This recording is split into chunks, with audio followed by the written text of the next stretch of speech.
Hey everyone, and welcome back for another deep dive. Yeah. Today we're looking at something that affects pretty much all of us. Mm-hmm. Relationships. Yes. And Right. I don't just mean romantic relationships either. Right. I'm talking about Yeah. friendships and family, even those tricky dynamics you find at work. That's right. All of Because let's face it, relationships can be pretty complicated, right? Yeah, they can be.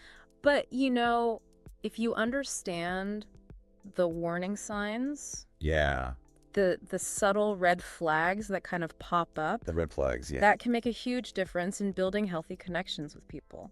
That's what we're here for. Yeah. And that's what we're going to be doing today. We're diving into a blog post called Spotting Red Flags in Relationships and Daily Life Right. to help you all develop your relationship radar. Think of it like, learning a new language. Okay. Once you understand the signs, you can start to see patterns and make more informed choices about who you let into your life. Okay, so let's start with the basics. Okay. What is a red flag? Well, the blog defines a red flag as any behavior or pattern that signals a potential problem in a relationship. Okay. It's a warning sign that something might be unhealthy Okay. or disrespectful or even harmful. And it's important to remember that these red flags aren't always these flashing neon signs. Right? Right? They can be Yeah. very subtle, Yes. Very subtle. almost insidious, That's right. which is why we need to be That's fastidious. extra vigilant. That's a great point. It's Right. not about being paranoid Right. or suspicious of everyone, Yeah. but rather just about developing a sense of awareness. Yes. Think of it like like a smoke detector. Okay. It's better to have it and not need it Okay. than to need it and not have it. I like that much better than the check engine light. Right. Yeah. Yeah. Exactly. Okay. So let's jump into some specific red flags. Yeah. The blog starts with emotional manipulation. I'm already feeling a little anxious just hearing those words. It's understandable to feel that way. Yeah. Emotional manipulation is all about using tactics to control or influence someone's emotions, Right. often to the manipulator's advantage. Wow. And it can be incredibly damaging to a person's self-esteem and sense of autonomy. The blog mentions feeling guilty for setting boundaries as an example. Yeah. Like if you imagine yourself being exhausted and you need to cancel plans with someone, but the other person makes you feel terrible. Right. Like you're letting them down. Exactly. It makes you question whether your needs are even valid. That's a perfect example Yeah. of how manipulation can work. Right. Instead of respecting your need for space, Yeah. the manipulator tries to make you feel responsible for their emotions, leading you to prioritize their needs over your own. So how can we differentiate between healthy communication and manipulation? Well, healthy communication is based on mutual respect and understanding. Yeah. It's about expressing your needs and feelings clearly and listening to the other person's perspective, even if you don't agree. Right.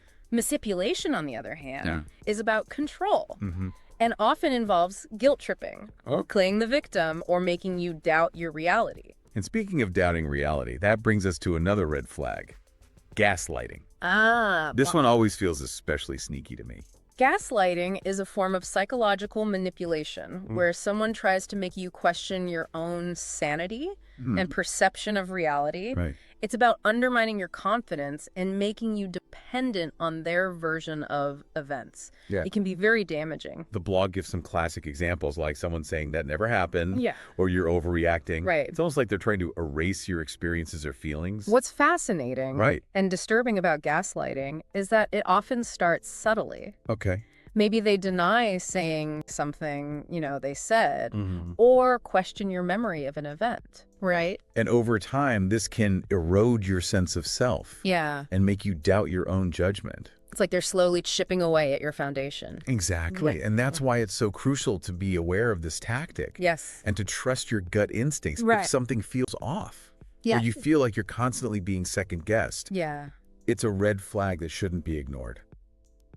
Okay, moving on to another red flag that can be equally damaging, lack of accountability. Right. I feel like this one is particularly relevant in any kind of relationship. Absolutely. Wouldn't you say? Accountability is essential for building trust and maintaining healthy relationships. Yes. It's about owning up to your mistakes, taking responsibility for your actions, Yes. and being willing to make amends.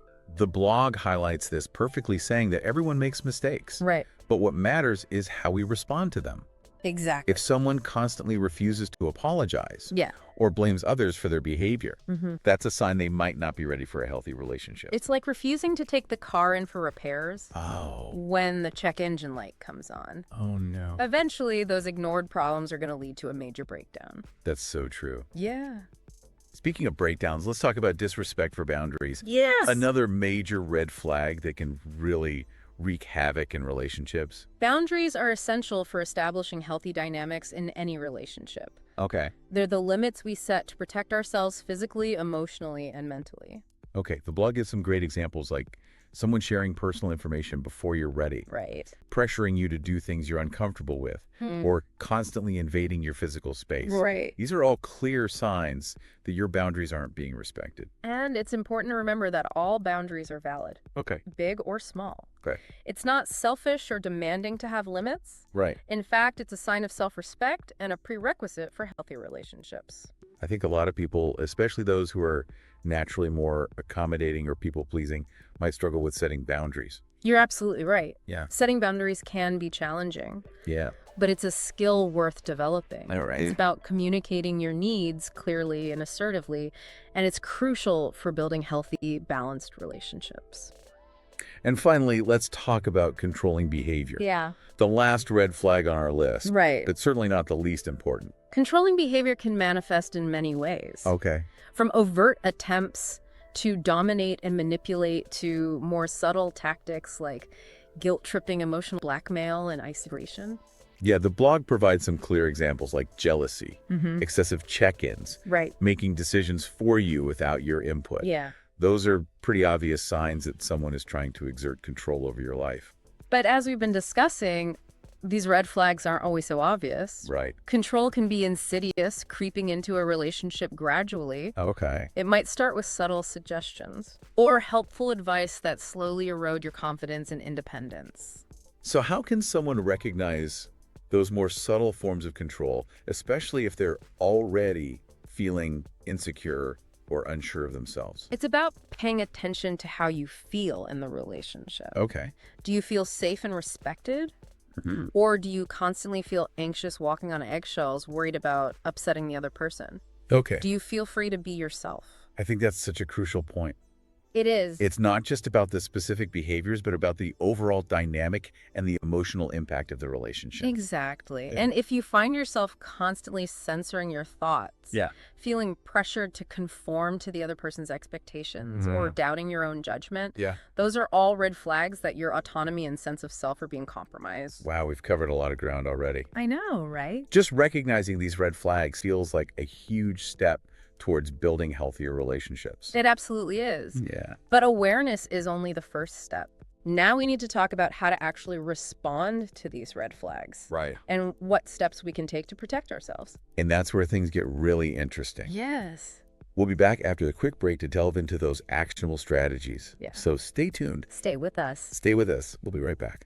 Okay, so we're back. And now it's time to move from recognizing red flags to actually taking action. That's right. It's great to be able to spot them, but what do we do Yeah, that's the big question. when we see them? The million-dollar question. What do we do? And the good news is that there are some concrete steps that you can take to protect yourself and navigate those tricky situations. Yeah, and the blog actually has a whole section on applying these red flag concepts Right. to different types of relationships, Right. which I think is really important. Yeah. Because what might be a red flag in a romantic relationship Absolutely. could look totally different in a friendship or at work. Yeah. Context is key. Yeah, so let's start with romantic relationships. This is often where people first think of red flags. Right. And I think for good reason. Yeah, and for good reason. Because in a romantic relationship, those red flags we talked about, like manipulation, gaslighting, controlling behavior, Right. could actually be signs of something a lot more serious.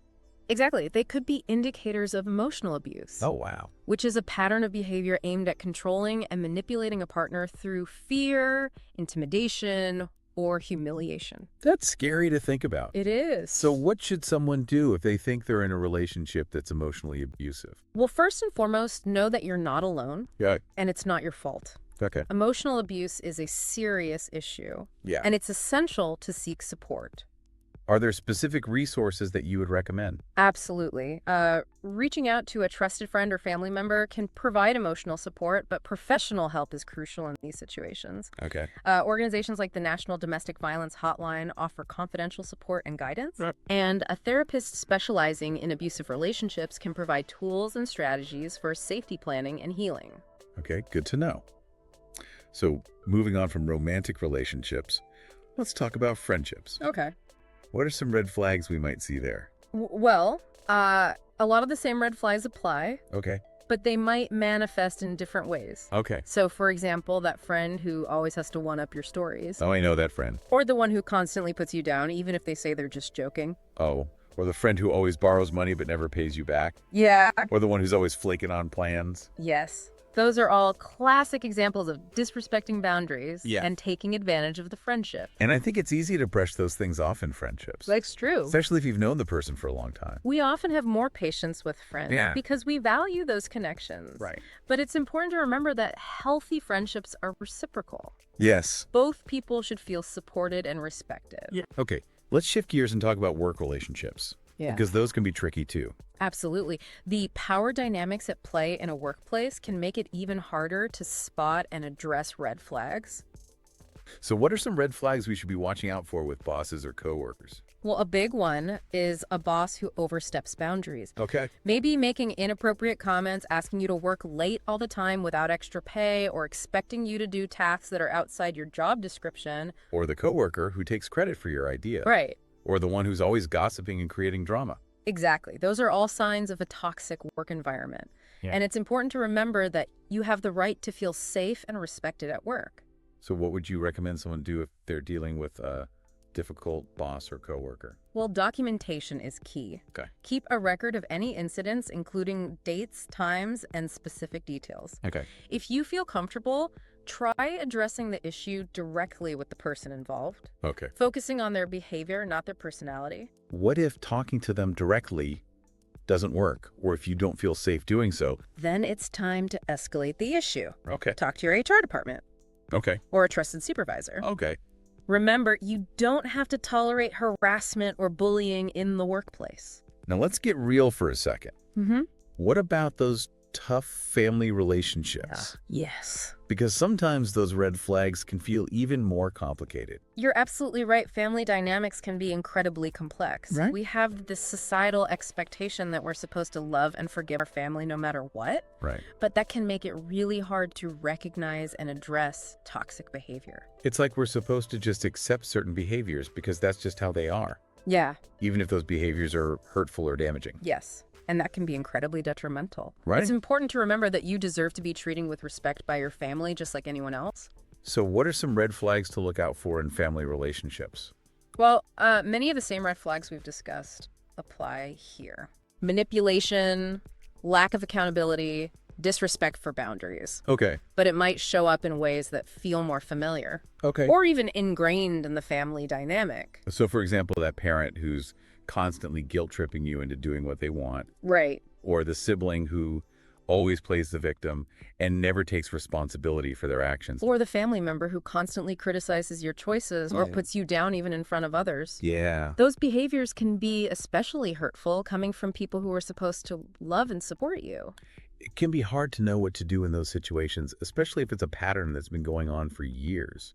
It's true, setting boundaries with family can be challenging, but it's important to remember that you have the right to protect yourself, Right. even from your own relatives. So what would you suggest someone do if they're dealing with a toxic family member? Well, it depends on the situation and the severity of the behavior. Okay. Sometimes open and honest communication can be helpful. Expressing your feelings and setting clear boundaries about what you will and will not tolerate can make a difference. What if communication doesn't work? Or if the other person just isn't willing to change their behavior? Then it might be necessary to limit contact Okay. or even distance yourself from that person. Okay. It's not about cutting them off completely, Right. but about prioritizing your own well-being and creating a safe space for yourself. Okay, that makes sense. So we've covered a lot of ground in terms of applying these red flag concepts to different types of relationships. Yeah, we have. Now I'm curious to hear about those actionable strategies for responding to red flags. That's a great segue because recognizing red flags is only half the battle. Right. Now it's time to talk about how to actually deal with them Okay. in a way that empowers you and protects your well-being. Let's dive into those strategies. Oh. Okay, so we're back and ready to talk about how to actually deal with red flags when they pop up in our relationships. It's not always easy, but I think you're going to give us some really useful stuff here. I hope so. Knowledge is power, right? Especially when it comes to relationships. Yes. So let's equip ourselves with some actionable strategies. Okay, the blog gives some great advice, and I think this first point is maybe the most important one. Trust your gut. Absolutely. Our intuition is often our first line of defense. Yeah. If something feels off in a relationship, even if you can't really explain it, don't ignore it. It can be so easy to kind of rationalize those gut feelings away, I know. especially if we really care about the person or we're worried about overreacting. That's true, but often our intuition is picking up on subtle cues that our conscious mind is missing. Right. It's like a warning system that's trying to protect us. Okay, so if we're sensing those red flags, what's the next step? Well, the blog talks a lot about setting boundaries. Yeah, boundary. Boundaries are essential for any healthy relationship. Yeah. They're the limits we set to protect ourselves physically, emotionally, and mentally. Right. And it's not selfish to have boundaries. It's a sign of self-respect. Yeah.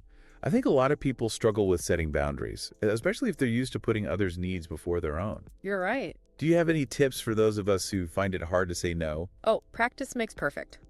Oh, okay. Start with small boundaries and gradually work your way up. Okay. It could be as simple as saying, I need some quiet time tonight, or I'm not comfortable talking about this. Okay. And I imagine it gets easier over time, Exactly. right? The more you practice setting boundaries, the more confident you become. It becomes second nature eventually. And remember, you don't need to justify your boundaries. Oh, You know your needs are valid. Yes. You have the right to protect your well-being. The blog also emphasizes the importance of observing patterns. This is where we start to connect the dots. Okay. One mistake doesn't necessarily mean it's a red flag. Okay. But if you notice a recurring pattern of behavior that's disrespectful or manipulative or hurtful, that's when you need to pay attention. It's like seeing those same warning lights flashing on your car's dashboard. Right. Time and time again. Exactly. Eventually, you have to realize that ignoring them is going to lead to bigger problems. Exactly. Patterns are revealing. Okay. They can show us someone's true character, their values, their capacity for growth and change. So let's say we've recognized the red flags, we've tried setting boundaries, and we're seeing those patterns repeating. What then? That's when seeking support is crucial. Yeah. Talk to a trusted friend, a family member, a therapist, anyone who can offer an objective perspective and help you process what's happening. It can be so helpful to have someone validate your experiences, especially if you've been doubting yourself or feeling gaslighted. Absolutely. And a therapist can give you valuable tools and strategies for navigating difficult relationships, setting boundaries, and building your self-esteem. Okay, and finally, the blog reminds us that sometimes walking away is the healthiest option. It's not always easy, especially if there's a long history or strong emotions involved. Right. But it's important to remember that you deserve to be in relationships that are supportive, respectful, and fulfilling. Sometimes choosing ourselves means creating distance from people who aren't good for us, Right. even if it's painful in the short term. And that can be an incredibly empowering act of self-love. Yeah. It's about prioritizing your well-being and creating space for healthier connections. This whole conversation has been so insightful. I feel like I have a much better understanding of red flags and, more importantly, what to do about them. I'm glad to hear that. And remember, recognizing red flags isn't about being cynical or suspicious of everyone. Yeah. It's about building awareness, setting healthy boundaries, and ultimately creating relationships that bring joy and support into our lives. So as we wrap up this deep dive, Yeah. what's one key takeaway you'd like to leave our listeners with? I'd say trust your intuition. Yeah. If something feels off, it probably is. Don't ignore those gut feelings, and remember you deserve to be treated with respect in all your relationships. Such great advice. Thanks for joining us on this deep dive into the world of red flags. It was my pleasure. We hope you've learned some valuable tools for navigating relationships with more confidence and clarity. Until next time, keep learning and keep growing.